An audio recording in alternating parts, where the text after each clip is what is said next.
Good day, everyone, and welcome to The Journey. I am Reverend Bobby, and today I have with me my Spelman sister and really good friend, Frankie Claiborne Carter. How are you doing today, Frankie? I am just fine, Reverend Bobby. I am doing great. Just happy to be here. Happy to share some thoughts with you today. Looking forward to our conversation. Well, I've been so excited. I've been up since about 3 in the morning. I kept trying to take a nap. I was just too excited. So maybe I get a nap after this. Frank, just take a minute and give the people a little snippet on Frankie and who she is. Okay. Well, as Reverend Bobby mentioned, I'm a Spelman graduate, 50 years plus. I'm a golden girl, about to be a diamond daughter. And it's been a wonderful journey. I am an educator by training. I started my career as a high school English teacher. And from there, I became an education supervisor in a medium security correctional facility in the Minnesota Department of Corrections. And we'll talk about how that journey, that became a part of my journey. And from there, I went to the U.S. Department of Justice in the National Institute of Corrections as a trainer. So my work life has been education and training, and I retired in 2019.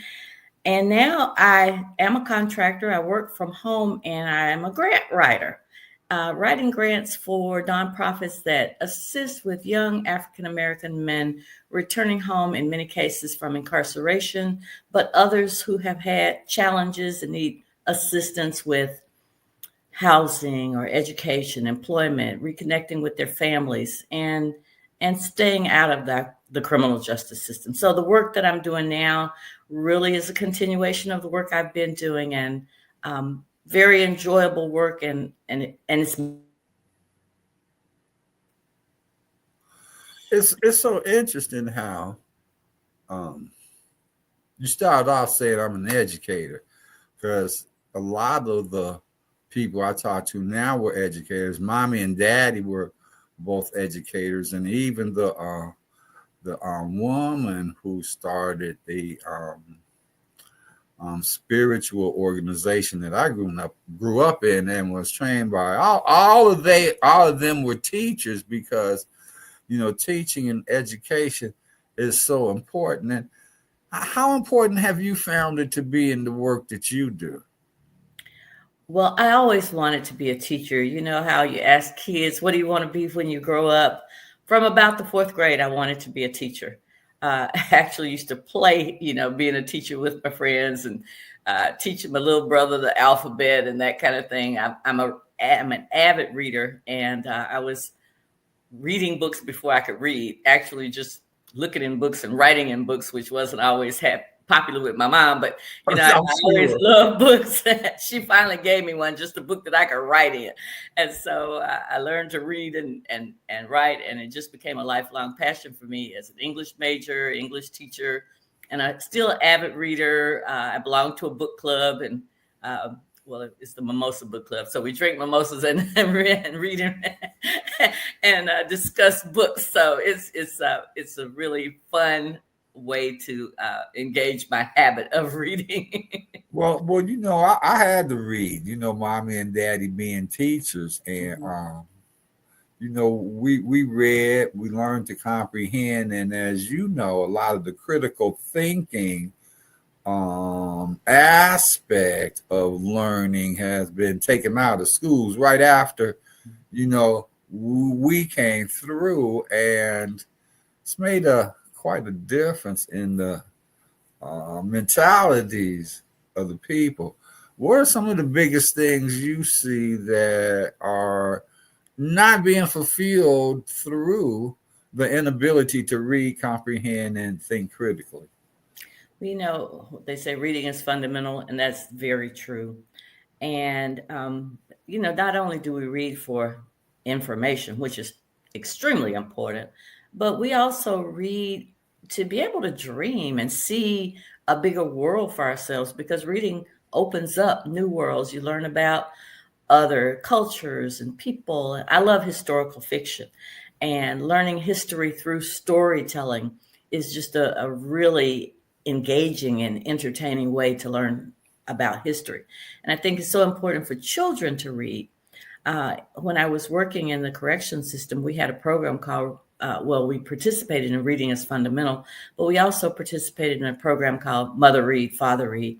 And it stressed the importance of literacy in families and that parents are the first teachers of children. Mm-hmm. And parents who read to their children and parents who engage the children during the reading raise readers and successful thinkers as well, because you don't just read the book and say, see the bunny, because, they see the bunny, but engage in the story. The bunny may be doing some things that he shouldn't be doing. So why did the bunny do that? Mm-hmm. And then the child can respond, well, his mommy told him not to, and he did it anyway. And you start to teach lessons through the storytelling and engage the children in that way.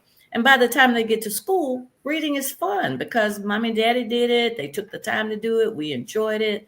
And, they can become more engaged when they do get to school with reading. And reading is a basic, not just for, courses in literature, but history, science, even math. There's reading in any subject. And if children are deficient in their reading skills, they're going to struggle in the other subjects as well. So, if you have kids or grandkids, make sure you're reading to them and with them and, put down the screens from time to time and pick up a book and take the kids to the library.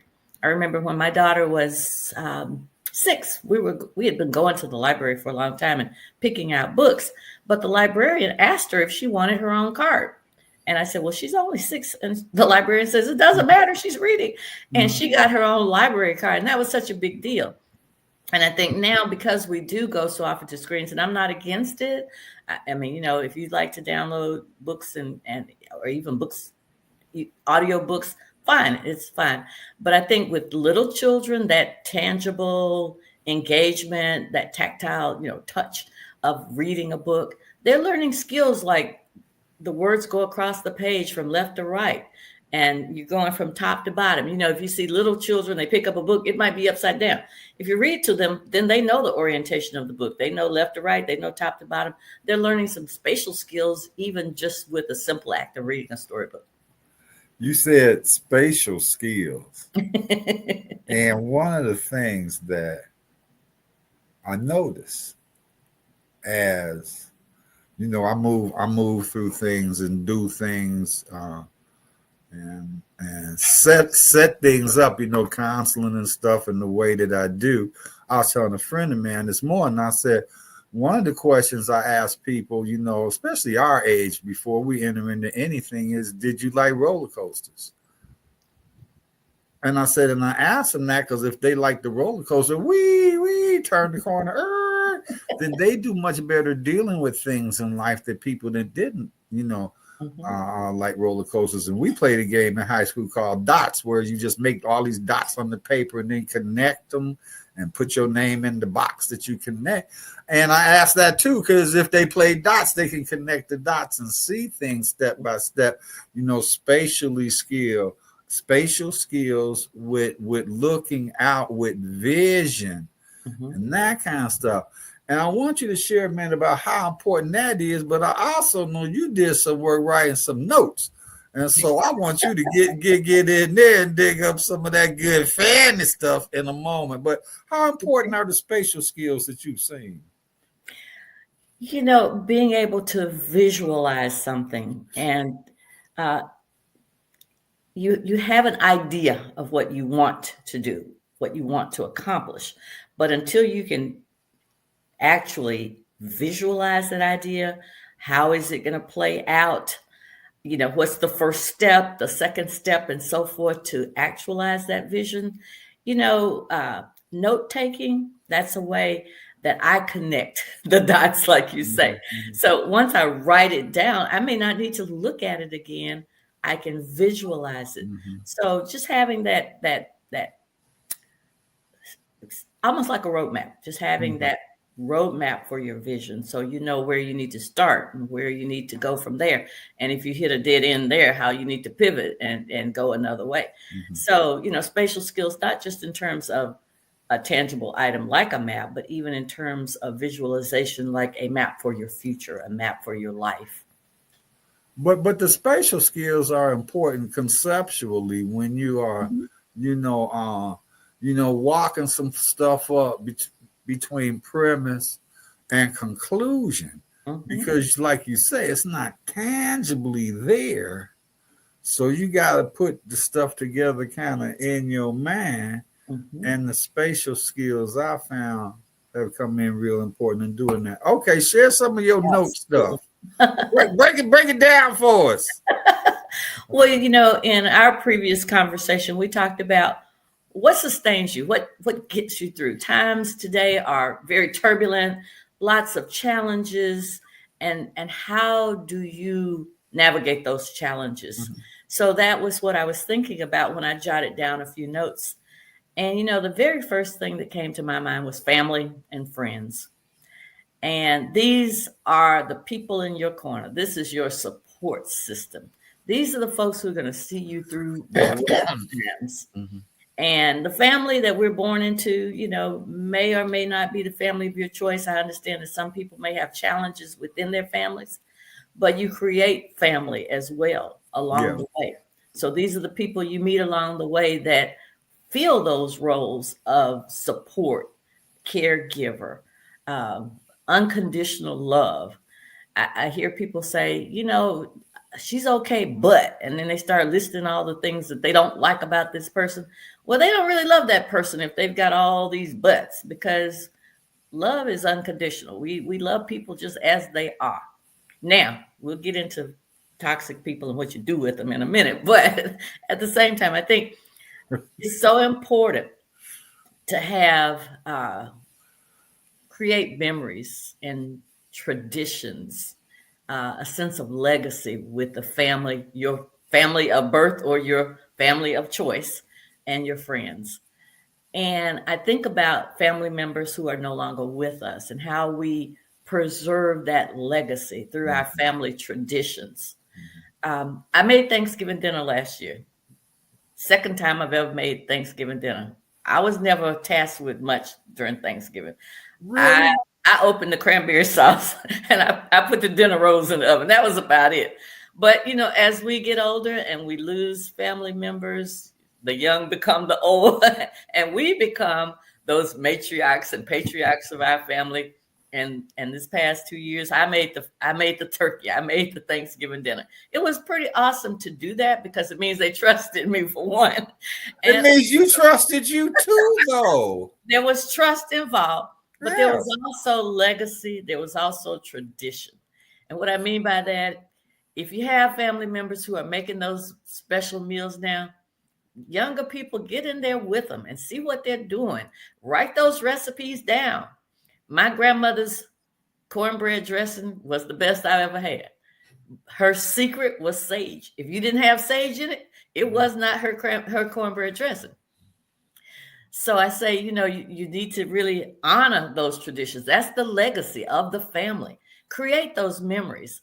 I have my daughter is 37. Mhm. And when she was 4, we started going to see the Nutcracker at Christmas time. We'd always see a performance of the Nutcracker. And she enjoyed it. The first year she was 4, she slept through most of it. I kept trying to prop her up. Tickets were You was expensive. having so good of a time. Well, with expensive tickets, I was trying to prop her up so she could see it. But when she was 6, I asked her if she wanted to go to see the Nutcracker or do something else for Christmas. And she said, Mama, we might as well stick with tradition. And here she is, a 6-year-old. She's only been twice, and she's calling it a tradition. This past year, she came home for Christmas, and we went to see the Nutcracker, and it was just wonderful. It was. Where is just she now? She lives in LA. So she gets home a couple times a year, but it was just wonderful to recreate that tradition. And she and her cousins actually made a gingerbread house. And here you got these 30, 40, 50-year-old kids sitting around making a gingerbread house. And I have pictures of them. They were engrossed. They were having fun. It was just like when they were kids again. And it brought back for them those good memories.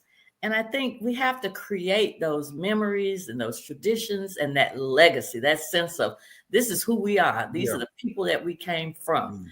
Mm-hmm. And the way I see that helping us through hard times is the resilience. Our parents and grandparents and great grandparents did not have it easy. And times are turbulent right now, challenging right now, but this is not new for us. This is No. not new. We That- have faced challenges. We have faced just Tremendous. insurmountable circumstances, Yes. and still we rise, so we have to remember that. And I think by living with that sense of legacy and tradition and honoring our parents and grandparents, we don't need anybody to tell us that we can celebrate Black history. We know we've been celebrating Black history for forever, and we'll continue to do so. Well, So we are the Black history because it's we the Black Hour story when we were Yes. in the breakfast for the guys when we was down for a reunion, and I had a chance to talk to them for a minute. Just people different than classmates. I just reminded them that not only did we form a lot of dreams and that kind of stuff while we were there, because we called Atlanta the Dream Factory because we were free to dream. But Frankie, the important part, the part we can't forget, the real part is we were the answers to so many dreams. The day we walked through that gate in 1970, and how does that make you feel? That is so true. That is so true. I talked to my daughter about that, and I said, today, and especially social media, people post all the wonderful things they're doing, and everybody else is looking at it and thinking they're somehow behind it because they don't have all these things. And, we had potential. Mm-hmm. I think when we walked through those gates, we had potential, and our parents recognized our potential, our teachers, those folks who wrote us letters of reference, the admissions officers who took us in, our professors, they saw that potential. And that's what I think we got at Spelman Morehouse through our experience. Our potential was developed, and we were able to be the answer to that dream that our parents and grandparents and great grandparents had for us and for our communities. Because, after we left Atlanta, we spread back out across the country, and we took what we developed at Spelman and Morehouse with us, and we planted those seeds all across the country. And now the fruit of our labor are our children, and in my case, my students that I taught, for you, your congregation, all the people that we touch now are the seeds, are the fruit of that labor, of that potential that we had and that was developed. I had the kids, 7th, 8th grade through high school. Mm-hmm. Those were mine. But then, you would also see the grandmothers who had them children with them, who at the time was knee high to my ankle, right? Right. Now they're juniors and seniors in college, Frankie. Mm-hmm. And they're doing good, and they're excelling, and they check on. I see my former students a lot. I see them, just at the mall, and I still go to the mall. One of a few people, we still have one mall. Yeah, Frankie. See them at the mall or the grocery store or wherever, and and they thank me. And one young woman said, "You never know who's watching you." She said, "We were watching you. You were our role model, and we really appreciate you. We love you." And oh my God, I told them to stop because we were in the middle of Dillard's. I said, "You're gonna make me cry," But we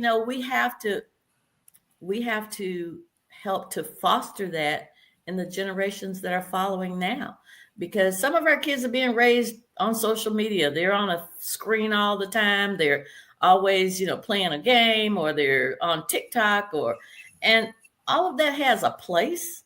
But we can't let social media raise our children. That's not the answer. The thing that I see with it is it's the lack of the human connection, the socialization where you learn to be somewhat compassionate, where you learn that other people and their ideas and where they stand, means something because you're belly up in that situational stuff personally instead of hiding behind the screen and could say things and act ugly and those kinds of things. Now, the technology part of it, I love because son does all that stuff here, and his wife got 2 awards for their movie at Essence and stuff, because that's his thing in life. And I told him last time I saw him, I said, when you going to start to teach? And he looked at me and said, I've never thought about it. I said, well, you got to think about it because his friends call him genius. I have a hard time doing it because he's my son. I really do, but he's really good. And I told him it's yours too, pass down and to mentor others and stuff, because that's what happened to us. So I think we were in a good position to do this because we understood, especially from being in school, the value of the relationship development that we did at that time. That let's 54 years later, look, we still hanging out, right. And that means something. It means a lot foundationally, to people. And I mean, what else could we say? I know you got some more to say because you're a Spelman woman. So, but I mean, got a lot to say. yeah. I think when we talk about our young people, that's one end of the spectrum. But since we are at the other end of the spectrum, we're older, more seasoned. There are some things we need to do for ourselves in this stage of life too. And I think, when you're young, work-life balance is a big issue. Trying to, raise your family, go to work, have time for your kids. And it can be a lot. It can be a challenge. And I say for young people, take the time with your kids, make sure you go into their school activities and their sports activities, support them. The dividends just pay off enormously. That creates those memories that I was talking about and that family connection. But, you also have to take time for yourself. You need some self-care. Now, it's important to go to work and build a career, whatever your passion is, and make that work for you and your family so you have financial security, prepare for retirement. It comes quicker than you think financially. Prepare for retirement, but also as you are getting towards retirement, or if you have retired, or if you're working part-time, you still have to find things to do. I work from home now on the contract that I have, so it's really nice to be able to work from home. I started this job during pandemic, and it was a perfect time because we weren't going anywhere anyway. But now, I find the work very rewarding, and working from home allows me to, do my laundry during the day, and I don't have to do everything on the weekend. That's why I can chat with you on a Saturday because I don't have laundry to do. But the other part of that is you still have to find meaningful things to do. I have some friends who have recently retired and they're struggling a bit, not financially, but they're struggling with, what do I do every day? I know. We are social beings and we have to find things to do. And, volunteer work is just so rewarding. I volunteer a lot through my church. And last week we took diapers and wipes and children's clothes from infant to 3 toddler to a shelter where we know it's needed and it's appreciated. And the money that you spend is tiny compared to the rewards you get when you're helping. We had a blanket drive. Yeah. It's really nominal, along with my other stuff at church and that kind of stuff. One of my minister friends, in fact, one of my best friends here, she had a homeless ministry. And she started one Thanksgiving back. She had all this overcooked food, all this food she cooked. And they went down and fed the homeless who used to live downtown under the lower level of Wacker Drive. It's a double level old street down there. And it blossomed into other things. And I think I was sharing with you. And with that, a lot of ex-offenders, substance abusers, people that need mental health and assistance because they close most of the places here. And trying to support them, out of our pocket, with little money, but the reward how we felt was Yes. so wonderful. Some you said I was going to ask you about, but I don't forgot. And but I will say this. I called Beverly the other day, Halls, and her message says, "Hi, this is Beverly. I could be out doing something." I'm like, "You're a Spelman woman. Y'all always out doing something." My mama was one. I know y'all story. We're always out doing something. but it's like, when I talk to people, I tell them, I said, not only did we call Atlanta the Dream Factory, but we called Morehouse Social Justice University, because that was placed, and I mean, like, not bang home in us, but in the underlying everything that we do, everything that we've been about all of our life.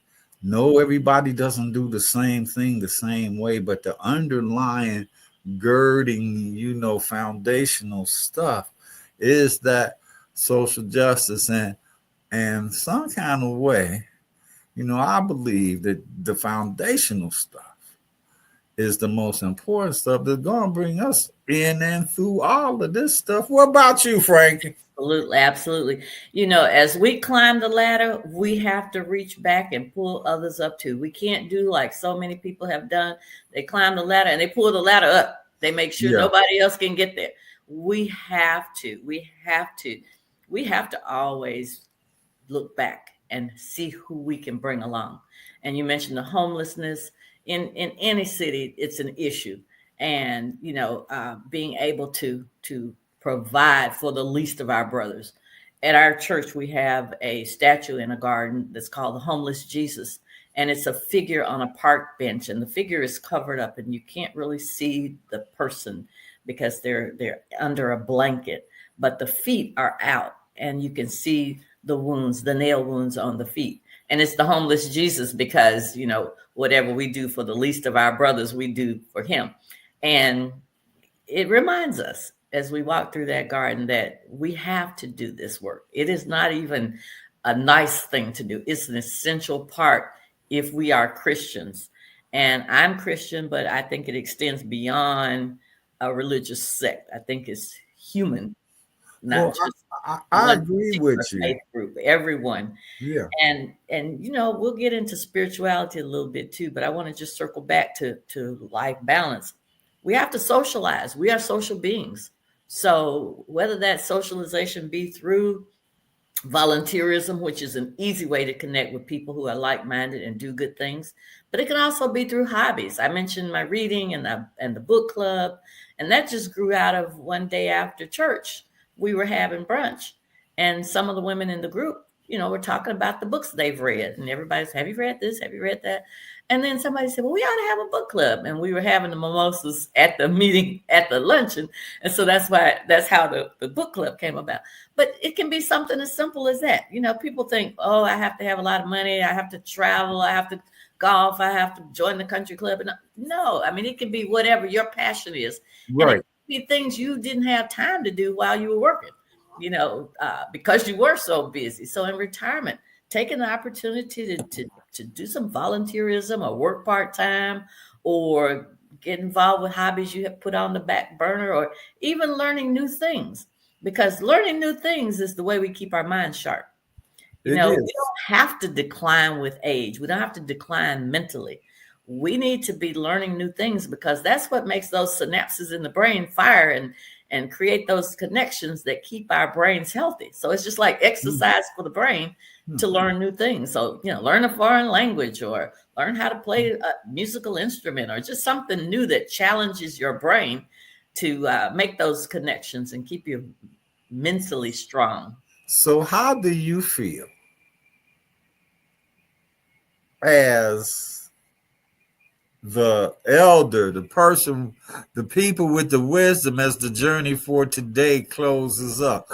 How do you feel? How does it make you feel as now as the elder and the person that holds and the wisdom holder to pass it down? And then after you tell me that, give the people something good to hang on to till the next time we do this. Okay. It feels good. I told somebody it really feels good getting older. And he said to me, it doesn't feel good at all. He was talking about how his knees hurt and this. I have my challenges too. Now I know I don't feel like I felt, I mean, physically, I don't feel like I felt 50 years ago. But I'm not gonna focus on that. I think mentally and emotionally, if somebody told me we can reset the clock, we can take you back 50 years, we can start all over again. If I could go back with the experience, the education, the knowledge that I have, I'd go back in a minute. But if I just had to go back and start all over again, I don't think I want to. I feel my life is so full and so rich right now. This is a good place to be. I do what I can in terms of self-care to stay healthy. And I'm talking about all the stuff we know we need to do, get some good rest, sleep, 8 hours, sometimes 9 hours, get some exercise. And you don't have to, run a marathon, go dance and do something you enjoy doing, and nutrition. I had to cut back on the sweets. My blood sugar level was going up and diabetes runs in my family. I said, nope, I'm not going out like that. So, I can't have the chocolate and ice cream every night, but every now and then I still indulge. Go to doctor's visits regularly, make sure that you're getting all those diagnostic tests. And if something comes up, you can, deal with it right away. But most my good friend, I was telling you, that had the ministry that I was with her, her and the girls, they be in Cabo and stuff, and sitting around talking.